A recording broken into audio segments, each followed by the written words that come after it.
Hello dear traders, welcome back. आज Sunday का दिन है। तो हर संडे के जैसे आज भी मैं आपके लिए एक लर्निंग वीडियो है वो अपलोड कर रहा हूँ। इसके अंदर हमने जो प्रीवियस वीक में पूरा काम किया है उसका वीकली एनालिसिस करेंगे। और काफी सारे जो एसएल हंटिंग के सीक्रेट्स हैं, काफी सारे जो सेटअप्स हैं, उनको बिल्कुल डिटेल में आप लोगों को मैं शेयर करने वाला हूँ। मैंने चार्ट की साइकोलॉजी को कैसे समझा, किस तरीके से मैंने ट्रेड बनाया, कहाँ पे हमने छोटी मोटी चीजें हैं वो मिस की तो उनसे हम मिस्टेक भी कर दिए थे कुछ एक। तो उन मिस्टेक से हमें क्या सीखने को मिला और उनको कैसे ओवरकम कर सकते हैं आगे, वो सब कुछ इस वीडियो में हम डिस्कस है वो करने वाले हैं। वीडियो थोड़ा बहुत लेंथी हो सकता है, पर इतना मैं आप लोगों को एश्योर कर रहा हूँ, अगर आप अपने 15-20 मिनट इन्वेस्ट करके इस वीडियो को अगर देखोगे तो डेफिनेटली ट्रेडिंग के बारे में, मार्केट की साइकोलॉजी के बारे में काफी यूजफुल इंसाइट्स हैं वो आपको यहाँ पे मिलने वाली है। इस संडे को मैं आप लोगों के लिए जो लाइव गूगल मीट होती है वो मैं कंडक्ट नहीं कर पाया। उसके लिए मुझे माफ करना आप लोग, क्योंकि अब की बार मुझे थोड़ा सा टाइम का कमी लग रहा था। कुछ और मुझे काम थे, पर्सनल कुछ काम थे, तो उन्हीं वजह से मैं आप लोगों के लिए ये गूगल मीट ऑर्गेनाइज नहीं कर पाया। बट नेक्स्ट संडे को डेफिनेटली ये आप लोगों के लिए होने वाली है। So don't worry, next Sunday हम गूगल मीट में भी आप लोगों से मैं मिलूंगा, वहां पे भी हमारा डिस्कशन है वो होगा। तो अब देखो, ये जो आपको स्क्रीन पे चार्ट दिखाई दे रहा है, ये इस वीक का फर्स्ट जो मंडे का दिन था उस दिन का चार्ट है। यहाँ पे मार्केट में साइकोलॉजी क्या थी उससे पहले हमें फ्राइडे का जो चार्ट है वो यहाँ पे देखना पड़ेगा। फ्राइडे के दिन देखो, बैंक निफ्टी में जो भी मूवमेंट आपको दिखाई देगा ये पूरी तरीके से क्या है, वोलेटाइल मूवमेंट है। पर यहाँ पे निफ्टी 50 को अगर इस दिन जाके देखेंगे तो वहां पे कंटिन्यूअस सेलिंग हुआ था मार्केट में। तो वो कंटिन्यूअस सेलिंग को देख के मैंने एज्यूम करके रखा था कि मार्केट में देखो ये जो लो वगैरह थे, इससे पहले भी जो लो बना था वो भी मार्केट निकाल चुका था पुराने चार्ट में अगर पीछे जाके देखोगे तो। और मार्केट ने देखो ये जो डे लो बनाया था इसका भी क्या किया कि यहाँ पे एसएल हंटिंग वाली अच्छी कैंडल बना के और मार्केट में क्या हो चुका था, यहाँ पे लो वगैरह निकल चुका था। तो इस कंडीशन में हमने इस चार्ट को कुछ इस तरीके से एनालिसिस करके रखा था कि यहाँ पे हो सकता है कि मतलब ठीक ठाक ऑपरेटर ने बाइंग साइड में पोजीशन बना के रखी होगी। ये जब मूवमेंट ऊपर जा रहा है तो यहाँ पे सब लोगों को क्या लग रहा है कि मार्केट में क्या कर लेते हैं, सेल कर लेते हैं, रिट्रेसमेंट हो रहा है सेल कर लेते हैं।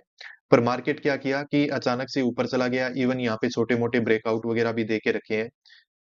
तो यहाँ पे मार्केट में हो सकता है कि मतलब बायर वगैरह जो नीचे बैठा है वो तो थोड़ा बहुत प्रॉफिट में भी आ गया, और सेलर वगैरह है वो 500 के लेवल का रेजिस्टेंस देख के और इन सब चीजों को देख के हो सकता है कि यहाँ पे ट्रैप हो चुका होगा। तो यहाँ पे हमारा प्लान कुछ ऐसा था कि मार्केट अगर गैप अप ओपन हो जाता है या फिर कहीं पे भी मार्केट ओपन होता है, ये सेम स्पॉट मैंने यहाँ कहीं पे ही लगा के रखा हुआ था। मार्केट इसके ऊपर ऊपर अगर हमें कहीं पे मिलेगा तो उस कंडीशन में हम क्या कर लेंगे, बाय कर लेंगे। क्यों कर लेंगे? क्योंकि हमें लग रहा था कि यहाँ पे ऑपरेटर बैठा हुआ है। पर देखो मार्केट ओपन हुआ, गैप अप, 500 के लेवल का ब्रेकआउट वगैरह दिया और अचानक से नीचे गिरने लग गया। तो मार्केट में इस तरीके की कभी भी आपको बाइंग दिखे या फिर कभी भी आपको इस तरीके की सेलिंग दिखे तो इसके अगेंस्ट में आपको ट्रेड है वो नहीं बनाना चाहिए। जब मार्केट इस तरीके के पोज लेता है, ये मार्केट में क्या हो रहा है ना कि पोज ले रहा है, यहाँ पे मार्केट कोई रिट्रेसमेंट वगैरह नहीं कर रहा है। अगर यहीं पे काम कुछ ऐसे होता कि मान लो कि ये मार्केट नीचे आया, क्लोजिंग प्राइस के आसपास थोड़ा ऐसे करके रजिस्ट ये रिट्रेसमेंट किया, फिर क्लोजिंग प्राइस को निकाला, निकालने के बाद फिर से मार्केट थोड़ा रिट्रेसमेंट किया, फिर लो को निकाला, तो उस कंडीशन में क्या है कि ये जो हमारा स्पोर्ट है ये काम कर सकता है। क्योंकि क्या होगा कि मार्केट में वैसे भी नेगेटिव सेंटीमेंट बने हुए हैं। मार्केट में रिट्रेसमेंट को अब सेलर क्या कर रहा है, एज ए सेलिंग अपॉर्चुनिटी देख रहा है, वो यहाँ पे सेल करेगा। क्लोजिंग प्राइस के बाद वैसे भी सेलर ऐड हो जाते हैं, रिट्रेसमेंट को समझ के और ज्यादा पोजीशन ऐड हो जाएगी। उस कंडीशन में अगर यहाँ पे ऑपरेटर बैठा भी होगा बाइंग साइड में तो वो यहाँ पे पैसा लगाएगा और मार्केट में रिवर्सल है वो करवा देगा। पर मार्केट में जब कंटिन्यूअस इस तरीके की जब सेलिंग होती है ना, तो सेलर का हिम्मत नहीं हो पाता है काम करने का। मार्केट इस तरीके के ब्रेकआउट वगैरह देके सेलर को परेशान प्रीवियस डे में कर ही चुका था। इस तरीके की कंटिन्यूअस सेलिंग को देख के कोई सेल कर नहीं पाता है। तो ये जो सेलिंग है ना वो कंटिन्यू कर जाती है। ये कब तक करती है? ये सेलिंग साइकोलॉजिकल नंबर जो आसपास में है उनको भी निकालेगी। क्यों? क्योंकि यहाँ पे अगर किसी ने बाय करने का रिस्क लिया था या फिर जो पोजिशनली भी बैठे हुए हैं, उन सब ने अपना एसएल कहाँ पे रखा हुआ था? 48,000 के लेवल के नीचे। इवन 48,000 के लेवल के नीचे ही नहीं, इसके नीचे एक और स्विंग बना हुआ था। ये जो हमारे मेन वीडियोस हैं लाइव ट्रेड वाले, वहां पे मैंने आपको दिखा रखा है। थोड़ा पीछे जाके देखोगे तो एक स्विंग बना हुआ था। कैसे था? 48,000 के लेवल के नीचे मार्केट आया और यहाँ से ऐसे ऊपर गया हुआ था। तो अब ज्यादातर लोगों के एसएल हैं वो कहाँ पे हैं, इस लेवल पे हैं। तो इस तरीके की जो सेलिंग होती है ना, वो इस 48,000 के लेवल को भी निकालेगी, फिर थोड़ा सा पॉज लेगी और फिर ये वाला जो स्विंग होता है इसको भी निकालेगी। सारे के सारे यहाँ पे एसएल हैं वो खत्म किए जाएंगे, ये सेलिंग तभी जाके रुकती है। इसके बाद फिर मार्केट में क्या होते हैं, रिट्रेसमेंट होने लगते हैं। तो इन रिट्रेसमेंट वगैरह को लोग क्या सोचते हैं, सेलिंग अपॉर्चुनिटी, और फिर वो मार्केट में क्या हो जाते हैं, ट्रैप। तो ये जो मूव है इसकी साइकोलॉजी मैंने आपको बता दी है। हमने यहाँ कहीं पे बाय कर लिया था, पर आपको पता है कि मार्केट में हमारा क्या हो गया था, एसएलएंट हो गया था। पर ये सेटअप पे मैं पहले भी काफी टाइम काम कर चुका हूँ, तो इसलिए मैंने यहाँ कहीं पे वापस बाय भी कर लिया था मार्केट में। यहाँ पे बाय कर लिया था मैंने। ठीक है, फिर मार्केट थोड़ा बहुत यहाँ पे पॉज किया, फिर हमें प्रॉफिट बना के दिया बाइंग साइड में। तो ये कैसे होता है, ये मान लो कि मार्केट में बॉटम फॉर्मेशन कैसे होता है, ठीक है, ये समझ लो इसी तरीके से होता है। बॉटम फॉर्मेशन कैसे होगा, मार्केट जितने भी बायर के एसएल हैं उन सबको खत्म करेगा, साइकोलॉजिकल नंबर को निकालेगा। बायर के एसएल ये नहीं, चार्ट में पीछे जाके देखो कि आपको यहाँ पे और जो एक स्विंग मिल रहा है, लो स्विंग मिल रहा है, वो कौन सा है, वो चार्ट में पीछे जब जाओगे तब आपको दिखेगा। उस स्विंग को अगर इस तरीके की सेलिंग से मार्केट निकाल देता है, कंटिन्यूअस सेलिंग से, यानी कि सारे के सारे जो बायर थे मार्केट उनको खत्म कर चुका है। अब यहाँ पे थोड़ा साइडवेज रह के टाइम स्पेंड करेगा, ऑपरेटर अपना बाइंग साइड में पोजीशन बनाएगा और उसके बाद मार्केट को ऊपर लेके चला जाएगा। आगे का जो पूरा वीक है वो इसी साइकोलॉजी पे हमने काम किया है, कि यहाँ पे जो बायर है वो आके बैठ चुका है, ऑपरेटर लेवल की बाइंग हो चुकी है। अब आगे जो भी हम ट्रेड बनाएंगे वो बाइंग साइड में बनाने की यहाँ पे कोशिश करेंगे। समझ में आ गया। अब यहाँ पे क्या हुआ, अगले दिन देख लो। अब मार्केट इस तरीके से जब सेलिंग में आया है, तो यहाँ पे तो ज्यादा लोग सेल कर नहीं पाते हैं, ऑपरेटर वगैरह होगा जिसने सेल किया होगा, वो अपना प्रॉफिट बुक करके भी चला गया है। इसको अब क्या होता है ना कि यहाँ पे रिट्रेसमेंट समझ के कुछ लोग थोड़ा बहुत सेल कर लेते हैं, ज्यादा लोग तो सेल नहीं करेंगे, क्योंकि मार्केट कंटिन्यूअसली गिर रहा है। सबको पता है कि मार्केट कहीं से भी ऊपर जाएगा, कहीं से भी ऊपर जाएगा। इस तरीके की साइकोलॉजी है। तो ना तो ज्यादा बायर काम करता है, ना ही ज्यादा सेलर काम करता है। पर हमने आइडेंटिफाई क्या किया था, एग्जैक्ट यही स्पॉट मैंने बना के रखा हुआ था, कि मार्केट अगर इसकी रिस्पेक्ट करेगा, चाहे गैप डाउन ओपन हो जाए मार्केट, ज्यादा बड़ा बस गैप अप नहीं होना चाहिए। मार्केट अगर फ्लैट ओपन हो गया, गैप डाउन ओपन हो गया, अगर इस स्पॉट को होल्ड कर लेगा, तो हम मार्केट में क्या कर लेंगे, बाय। इस तरीके की साइकोलॉजी हमारी बनी हुई थी। और मार्केट ने देखो दूसरे दिन जो ओपन हुआ था प्री मार्केट, वो कहां पे हुआ था, एग्जैक्ट ना तो एक पॉइंट ऊपर ना एक पॉइंट नीचे, एग्जैक्ट इसी स्पॉट पे मार्केट क्या हुआ था, ओपन हुआ है। मार्केट स्पॉट पे ओपन हुआ, क्लोजिंग प्राइस का थोड़ा रेजिस्टेंस वगैरह लिया, और मार्केट है वो डायरेक्टली क्या किया, ऊपर जाके ब्रेकआउट वगैरह दे दिए। तो यहाँ पे देखो मैंने आपको क्या बताया था, कि ज्यादा देखो सेलर वगैरह तो है नहीं। तो मार्केट ने जब दो तीन ये अच्छे अच्छे ब्रेकआउट दिए ना, तो सेलर तो यहाँ से जा चुका है। साइकोलॉजी आपको पता है ना क्या बना हुआ है मार्केट में, ज्यादा कोई भी होल्ड करके अपनी पोजीशन वगैरह जा नहीं रहा है। बायर को लगता है कि मार्केट और भी गिर सकता है, और सेलर को क्या लग रहा है कि मार्केट में कभी भी रिकवरी भी हो सकती है। तो वो थोड़ा बहुत पोजीशन रखता है, और इवन उसको प्रॉफिट नजर आ जाता है, तो अपना प्रॉफिट बुक करके भी सेलर है वो यहाँ से निकल जाता है। पर यहाँ पे देखो अब साइकोलॉजी क्या बन गई, मार्केट इस तरीके से अब कंटिन्यूअसली ऊपर जाने की कोशिश कर रहा है, तो अब कोई भी बाय करके बैठ जाएगा। पर बायर काम कहाँ पे करेगा, क्लोजिंग प्राइस के ऊपर। उसके बाद ही देखो जस्ट यहाँ पे क्विक रिजेक्शन आ गया। फिर मार्केट देखो वापस जब ये हाई निकलेगा, तब वापस से बायर एड होगा। इवन यहाँ पे 200 का साइकोलॉजिकल नंबर भी था, वहां पे भी बायर एड होगा। यहाँ पे देखो मार्केट ने डब्ल्यू पैटर्न जैसा भी बना के रखा है। इन सब चीजों को देखते हुए इस दिन हमने यहाँ पे क्या किया था, सेल। सेल किया, मार्केट में एक अच्छी सेलिंग आई, हमारा प्रॉफिट बन गया, हमने सेलिंग साइड में प्रॉफिट बुक किया। प्लान हमारा देखो बाय साइड में ही था। पर मार्केट में मैं काम करने के लिए गया, उससे पहले ये वाला कैंडल बनना स्टार्ट हो चुका था, बिग ग्रीन कैंडल। तो इसको देख के मार्केट में मैं थोड़ा सा रुक गया। मैंने सोचा रिट्रेसमेंट वगैरह का वेट करते हैं। फिर रिट्रेसमेंट का वेट किया, तो फिर लगने लगा कि हो सकता है कि रिट्रेसमेंट समझ के कोई और लोग भी यहाँ पे बाय कर सकते हैं, तो थोड़ा और वेट किया जाए सेटअप बनने के लिए। फिर जब वापस से ब्रेकआउट वगैरह हो गए, इस तरीके का मार्केट पैटर्न बनाने लगा, तो मुझे कम रिस्क यहीं पे लगा कि यहाँ पे एक बार सेल कर लेना चाहिए। ये मुझे उम्मीद थी कि मार्केट ऐसे पूरा नहीं चला जाएगा। पर हाँ, यहाँ पे ब्रेकआउट वगैरह के बाद जो लोग क्या कर रहे हैं, अब बाय करने की कोशिश कर रहे हैं, तो उनकी साइकोलॉजी को चेंज करने के लिए मार्केट क्या करेगा, एक रिजेक्शन जरूर देगा। मार्केट ने वो रिजेक्शन दिया, यहाँ पे भी हमने प्रॉफिट है वो मार्केट में बुक कर लिया था।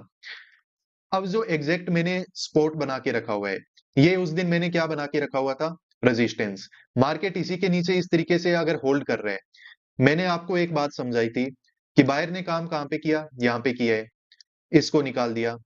उसके बाद फिर बायर ने जहां जहां पे काम किया है, ठीक है, तो मार्केट में बायर को क्या हो रहा है, रिजेक्शन साथ के साथ मार्केट दे रहा है।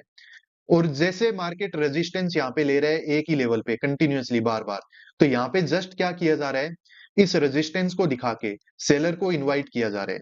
सेलर के जो एसएल हैं वो यहाँ पे मार्केट में बनाए जा रहे हैं। तो मैंने आपको एक ही चीज बोली थी कि मार्केट अगर कल गैप डाउन ओपन हो गया तब तो देखो सिचुएशन बिगड़ जाएगी। अगर मार्केट फ्लैट ओपन हो जाए, थोड़ा बहुत गैप अप ओपन हो जाए, तो उसमें कंटिन्यूअस हमें बाइंग है वो दिख सकती है। क्यों?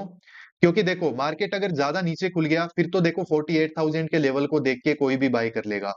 पर हमने आइडेंटिफाई करके रखा है कि यहाँ पे ऑपरेटर ने पोजीशन बनाया हुआ है।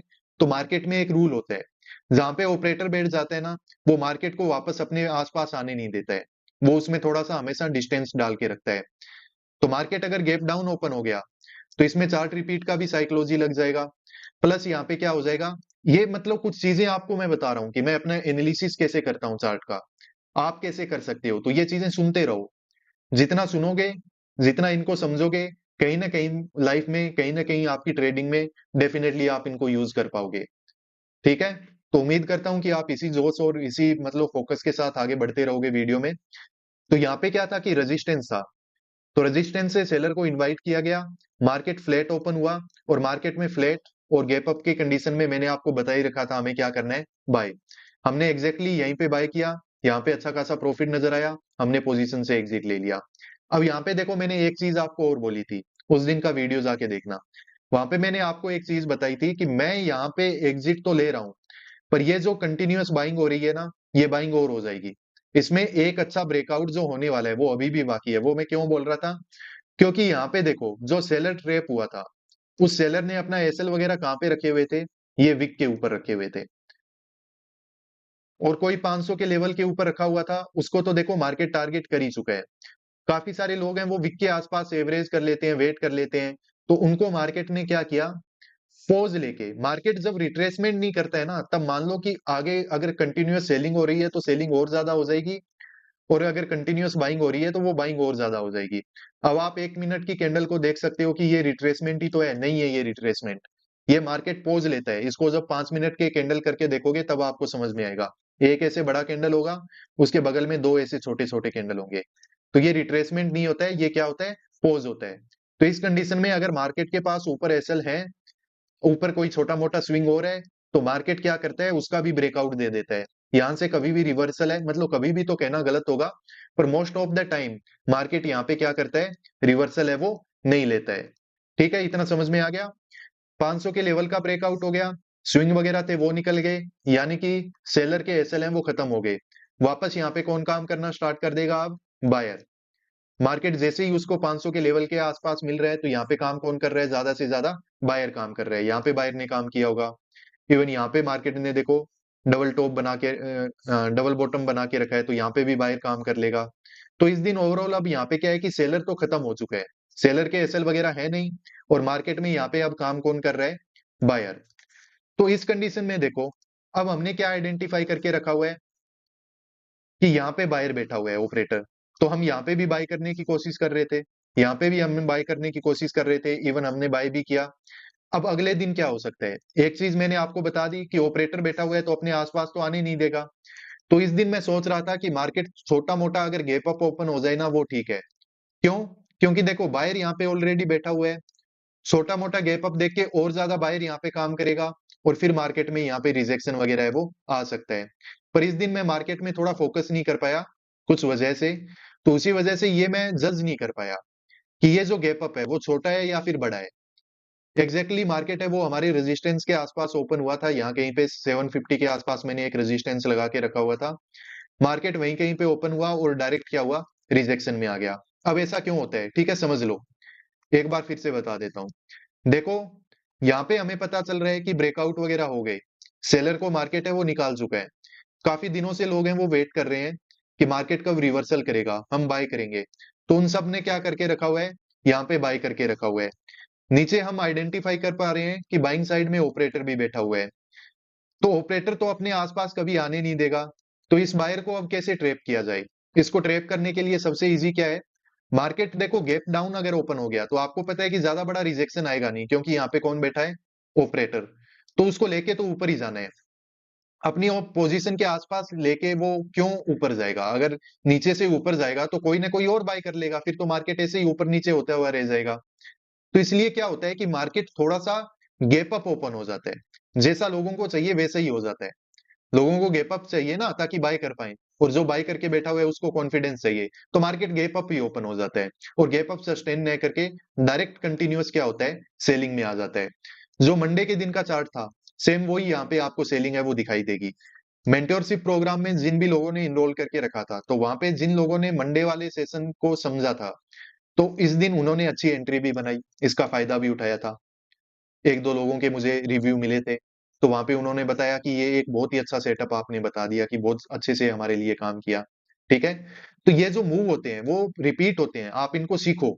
अब यहाँ पे मैं उस दिन ट्रैप कैसे हो गया था आपको थोड़ा सा मैं दिखा देता हूँ। देखो, यहाँ पे मार्केट में साइकोलॉजिकल एक नंबर है, कहाँ पे है, ये रहा 500 का लेवल है। ठीक है, अब मार्केट में क्या हो रही है कि ये तो मैं जज नहीं कर पाया कि मार्केट कितना ऊपर ओपन हुआ है, क्या हुआ है, तो यहाँ पे हम सेल तो कर नहीं पाए, वैसे सेलिंग का हमारा प्लान था। पर मार्केट में जब क्लोजिंग प्राइस निकल गया, साइकोलॉजिकल नंबर निकल गया, तो मैंने ये जो इधर वाले स्विंग थे, मंडे वाले चार्ट में मैंने क्या बताया था कि मार्केट साइकोलॉजिकल नंबर के नीचे भी आएगा, प्लस जो आसपास के स्विंग होंगे उनको भी निकालेगा मार्केट। ऐसा करता है, ये बिहेवियर होता है। पर मैंने क्या किया, यहीं पे बाय कर लिया, यहीं पे बाय किया, यहाँ पे मेरा एसएल हंट हुआ। मुझे एग्जैक्टली पता था कि मेरा एसएल हंट क्यों हो रहा है, और इसके बाद यहाँ पे ये जो मार्केट कहाँ तक जाएगा ये भी एग्जैक्टली पता चल गया था कि मार्केट में ये रिवर्सल वगैरह हो सकता है। क्योंकि देखो, नीचे बायर के एसएल वगैरह नहीं है, और नीचे जो बायर बैठा हुआ है वो ऑपरेटर लेवल की बाइंग है, तो वो मार्केट को ज्यादा नीचे जाने नहीं देगा। यहाँ पे जो भी लोग बाय करके बैठे थे, उनको छोटा मोटा प्रॉफिट नजर आया, फिर मार्केट में खतरनाक सेलिंग दिख रही है, तो उस टाइम क्या होता है कि जो बायर बैठा होता है वो डर के यहाँ से निकल जाता है, उसके बाद मार्केट धीरे धीरे करके ऊपर यहाँ पे कहीं पे निकल जाता है। ठीक है, तो इस तरीके से यहाँ पे थर्सडे के दिन मार्केट में काम हुआ था। हमने तो सेल किया था, क्योंकि मार्केट में देखो सेम मिस्टेक जो हमने मंडे के दिन रिपीट की थी, जो मंडे के दिन किया था वही हमने यहाँ पे भी रिपीट कर दिया। पर इस दिन मैंने कोई दूसरा ट्रेड नहीं लिया, जो लॉस था उसको मैंने एक्सेप्ट किया, उसको मैं घर लेके गया आपने। ठीक है, लॉस एक्सेप्टेंस बहुत जरूरी है। जिसने लॉस लेना सीख लिया, वो मार्केट में प्रॉफिट लेना भी सीख जाएगा और प्रॉफिटेबल भी बन जाएगा। अब देखो, ये जो थर्सडे का चार्ट है, अब यहाँ पे मुझे ज्यादा नहीं पता चल रहा है कि कहाँ पे बायर बैठा हुआ है, कहाँ पे सेलर बैठा हुआ है। तो अब आगे का जो दिन, हम फ्राइडे का दिन है, यहाँ पे जो मैंने काम किया था वो किस बेसिस पे किया था, निफ्टी 50 के चार्ट को देख के। पैरेलल वॉचिंग बहुत जरूरी होती है। अब निफ्टी 50 के चार्ट को और इसको मैं कंपेयर करके दो तीन अच्छे अच्छे सेटअप हैं वो एसएल हंटिंग के आप लोगों को सिखा देता हूँ। देखो, कभी भी एसएल हंटिंग करो तो दो चार्ट को यूज कर लिया करो, वो अच्छा होता है। अब दो चार्ट को यूज क्यों करना है, देखो मैं आपको बताता हूँ। जो निफ्टी 50 है, उसमें मान लो कि क्लोजिंग प्राइस ये था और इसका ब्रेकआउट हो जाए, और जो बैंक निफ्टी होता है वो मान लो कि यहाँ पे क्लोजिंग प्राइस का क्या ले ले, रेजिस्टेंस ले ले, तो ये जो रेजिस्टेंस है वो मोस्ट ऑफ द टाइम है वो काम कर जाता है, मार्केट रिजेक्शन में आ जाता है, एक छोटा मोटा आपको रिजेक्शन दिख जाएगा, और जो ब्रेकआउट हुआ था वो क्या होगा, फेलियर में कन्वर्ट हो जाएगा। क्यों? क्योंकि निफ्टी 50 में जो लोग क्या है कि बाय नहीं कर पाए, जिनको लग रहा है कि ब्रेकआउट वगैरह हो गया, अब उनको अपॉर्चुनिटी कहाँ पे दिखती है, बैंक निफ्टी में। जब बैंक निफ्टी में बाइंग हो जाएगी, तो आपको पता है कि ब्रेकआउट नहीं होके वहां पे क्या होगा, ब्रेकआउट फेलियर, मार्केट है वो रिजेक्शन में यहाँ पे आ जाएगा। तो फ्राइडे के दिन देखो, सबसे पहले तो ये एक सेटअप बना हुआ है, मैंने इस पे काम नहीं किया था, पर मैं आपको बता रहा हूँ कि एसएल हंटिंग का ये सेटअप होता है। बैंक निफ्टी में देखो यहाँ पे क्या दिख रहा है आपको, मार्केट में रेजिस्टेंस, और निफ्टी 50 पे चलते हैं हम। रुको बस थोड़ा सा पेशेंस रखो। निफ्टी 50 में ये रहा, और निफ्टी 50 में देखो यहाँ पे आपको क्या दिख रहा है कि मार्केट क्लोजिंग प्राइस वगैरह को यहाँ पे ब्रेकआउट वगैरह है वो दे चुका है। तो ये छोटी छोटी चीजें होती है जिनको आपको देखना होता है। पर यहाँ पे ओवरऑल जो साइकोलॉजी में यूज कर रहा था वो क्या थी, कि देखो ये एक्सपायरी का दिन था निफ्टी में, तो यहाँ पे देखो ज्यादातर जो ये बाइंग और सेलिंग आपको दिख रही है, तो ये एक्सपायरी वाला मूवमेंट है। यहाँ पे ऐसा नहीं है कि किसी ने बाय करके अभी भी होल्ड करके रखा होगा, ऐसा नहीं है, हमें ऐसा ही एज्यूम करना पड़ता है कि जब एक्सपायरी निकल गई उसके बाद ये जो ऐसे घिसा पीटा मूव जो होता है, और ये जो इस तरीके के मूव होते हैं, तो ये मूव में क्या होता है कि जो कॉन्ट्रैक्ट्स होते हैं वो क्या होते हैं, एक्सपायर हो जाते हैं। समझ में आया आपको ये? अब मार्केट देखो इतना ज्यादा हाई पे इस तरीके से जब क्लोज कर देता है, तो यहाँ पे साइकोलॉजी क्या बन जाती है कि बायर तो देखो नीचे काम कर नहीं पाया, क्योंकि मार्केट पिछले 2 दिनों से कंटिन्यूअसली बाइंग में ही चल रहा है। अब इतना ऊपर देख के मार्केट में एक्टिवेट कौन हो जाता है? सेलर। इवन मार्केट क्या करता है, इस तरीके के डबल टॉप वगैरह यहाँ पे मार्केट में बनाने लगता है। तो यहाँ पे मार्केट की अगर आप साइकोलॉजी समझते हो ना चार्ट की, कि ऑपरेटर कहाँ पे बैठा हुआ है, उसकी क्या थिंकिंग है, उसकी पोजीशन कहाँ पे है, और रिटेलर कहाँ पे कैसे ट्रिगर हो रहे हैं, अगर आप ये चीज समझना स्टार्ट कर दिए ना, तो मार्केट में 90% आपके ट्रेड हैं वो सही होना स्टार्ट हो जाएंगे। मार्केट में आप धीरे धीरे करके 90% की एक्यूरेसी तक भी पहुंच सकते हो, पर उसके लिए आपको जो चार्ट की साइकोलॉजी होती है उस पे फोकस करना पड़ेगा। तो यहाँ पे मैंने यही डिकोड कर पाया कि मार्केट में देखो यहाँ पे कुछ नहीं है, सेलर को इनवाइट किया जा रहा है, सेलर को इनवाइट किया जा रहा है, तो उस केस में क्या होगा कि मार्केट ऊपर देखो सेलर के डायरेक्ट तो एसएल है नहीं, यहाँ पे मार्केट क्या करेगा, प्राइस एक्शन बनाएगा, सेलर को इन्वाइट करेगा और फिर मार्केट है वो ऊपर यहाँ पे निकल जाएगा। तो ये चीज मैंने आपको बोली भी थी कि आज हम डायरेक्ट काम नहीं करेंगे, हम मार्केट में क्या करेंगे, प्राइस एक्शन बनने देंगे। प्राइस एक्शन बनने देने का मेरा मतलब ये था कि हम यहाँ पे मार्केट में सेलर को काम करने देंगे, क्योंकि ये मार्केट है वो फ्लैट ओपन होके डायरेक्टली नीचे नहीं चला जाएगा। ठीक है, क्योंकि यहाँ पे ज्यादातर लोग हैं वो सेल ही करना चाहते हैं, नीचे जाते हुए को देख के कोई भी सेल कर लेगा, और ज्यादा नीचे जाके अगर ऊपर भी आएगा तो फिर उसको रिट्रेसमेंट समझ के कोई भी बाय कर लेगा। यहीं पे मार्केट ट्रैप करेगा। किस तरीके से? बाय यहाँ पे कोई कर नहीं पाएगा कि मार्केट इतना ऊपर है, बाय कैसे करें। सेलर यहाँ पे क्या करेगा, मार्केट ऐसा प्राइस एक्शन बनाएगा कि सेलर को कॉन्फिडेंस आएगा, वो काम करना स्टार्ट करेगा, और सेलर काम करेगा तो मार्केट है वो देखो यहाँ पे ऊपर है वो निकल जाएगा। तो इसी सब चीज को समझते हुए, निफ्टी की साइकोलॉजी को यूज करते हुए, बैंक निफ्टी में हमने क्या किया था, थोड़ा पेशेंसफुली वेट किया, मार्केट में ये लो वगैरह निकलने दिए, इवन यहाँ पे ये लो भी निकलने दिया, मार्केट में यहाँ कहीं पे हमने क्या किया था, बाय। उसके बाद डायरेक्टली मार्केट ने अच्छा प्रॉफिट दिखाया, 500 के लेवल का रेजिस्टेंस लेके मार्केट नीचे आ रहा था, एक बार फिर से ये स्विंग निकाले, ये स्पॉट हमने पहले से बनाया हुआ था, तो कहीं ना कहीं पे इतना कॉन्फिडेंस था कि मार्केट हमें ज्यादा बड़ा लॉस वगैरह नहीं दिखाएगा, कहीं से भी रिकवरी हो जाएगी। क्योंकि अब मार्केट में यहाँ पे प्राइस एक्शन कैसा बना हुआ है, लो निकल गया, क्लोजिंग प्राइस दिख रहा है, वापस मार्केट इस तरीके के लो पे लो निकाल रहा है, तो सेलर इनवाइट होता है। 500 के लेवल का यहाँ पे क्या दिख रहा है, मार्केट में रेजिस्टेंस। ठीक है, ऊपर यहाँ पे भी सेलर वगैरह बैठे हुए ही हैं, तो उन सबको ट्रेप करते हुए मार्केट इस तरीके से ऊपर है वो निकल गया, और यहाँ कहीं पे हमने बाइंग साइड में प्रॉफिट है वो क्लोजिंग प्राइस निकलने के बाद यहाँ कहीं पे बुक कर लिया था, एक अच्छा प्रॉफिट है वो मार्केट ने बना के दिया। तो देखो इस तरीके से मार्केट में हम काम कर रहे हैं। अब जो मैं काम कर रहा हूँ उसमें आपको एक पैटर्न दिखाई दे रहा होगा। मार्केट में मैं क्या समझने की कोशिश कर रहा हूँ, मार्केट में साइकोलॉजी कैसी है। साइकोलॉजी के बाद हम देखते हैं कि ऑपरेटर कहाँ पे पोजीशन बना के बैठा हुआ है, और ऑपरेटर पोजीशन बना लेता है तो उसके बाद रूल क्या होते हैं। रूल क्या होते हैं कि वो कभी भी अपनी आसपास है वो मार्केट को आने नहीं देगा। रूल एक यही होता है।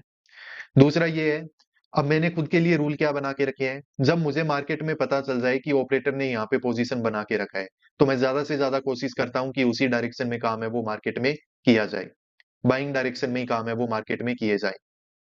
ठीक है, इस हफ्ते में मंडे के दिन मुझे आइडिया लगा था, देखो यहाँ पे देखो, यहाँ पे मुझे आइडिया लगा था कि ऑपरेटर बैठा होगा। इस दिन भी मेरा बाइंग का प्लान था, पर अपॉर्चुनिटी मिस हो गई, पर हमने सेल कर लिया था।